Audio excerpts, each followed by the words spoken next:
So ഇതിൽ നമ്മൾ mainly focus ചെയ്യുന്നത് കമ്മ്യൂണിറ്റി ഡ്രിവൺ ആയിട്ടുള്ള ഒരു പ്ലാറ്റ്ഫോം ബിൽഡ് ചെയ്യുക എന്നുള്ളൊരു കോൺസെപ്റ്റാണ്.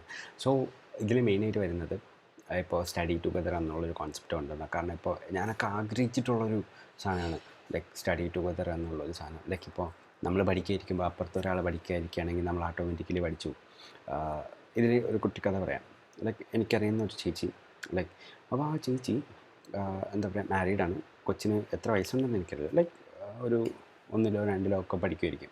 അപ്പോൾ ചേച്ചി ഇങ്ങനെ പഠിക്കുന്ന സമയത്ത് ചേച്ചി ഇങ്ങനെ പറഞ്ഞിട്ടുണ്ട്, ഞാനിങ്ങനെ ബുക്ക് എടുത്ത് വെച്ച് പഠിച്ചുകൊണ്ടിരിക്കുമ്പോൾ ഓട്ടോമാറ്റിക്കലി നമ്മുടെ മക്കളും വന്നിട്ട് ലൈക്ക് ബുക്ക് എടുത്ത് പഠിക്കുക എന്നുള്ളൊരു കോൺസെപ്റ്റ് മനസ്സിലായോ.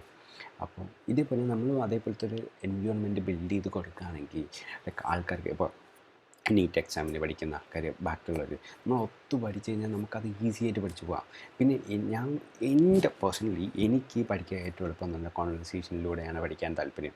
ഇപ്പോൾ ഒരാൾ പറഞ്ഞു തന്ന ഇൻഫർമേഷൻ മറ്റേ വായിച്ചിട്ട് A+C=B² അങ്ങനെ പഠിക്കുന്നതിനേക്കാളും ഒരാൾ വന്ന് അത് നമുക്ക് പറഞ്ഞു തരുമ്പോൾ അത് ഫ്രണ്ട്ലി വേയിൽ, നോട്ട് എ ടീച്ചർ അതായത് ഇപ്പോൾ എൻ്റെ ഒരു ഫ്രണ്ട് വന്നിട്ട് എനിക്ക് പറയാം, എടാ ഇത് മറ്റേ ഇതാണ് എന്നുള്ള രീതിയിൽ പറഞ്ഞു കഴിഞ്ഞാൽ നമുക്കത് തലയിൽ കയറും.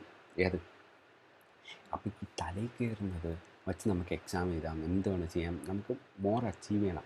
പിന്നെ നമ്മളൊരു കമ്മ്യൂണിറ്റി ആയിട്ട് നിന്ന് കഴിഞ്ഞാൽ നമുക്ക് ഒരുപാട് ബെനിഫിറ്റുകൾ ഇതിൽ നിന്ന് കിട്ടും. ലൈക്ക് നമുക്കായിട്ട് തന്നെ ഒരു കമ്പനി തുടങ്ങാം, നമുക്കായിട്ട് വർക്ക് ചെയ്യാം, അത് ചെയ്യാം, ഇത് ചെയ്യാം, like lot of things, right.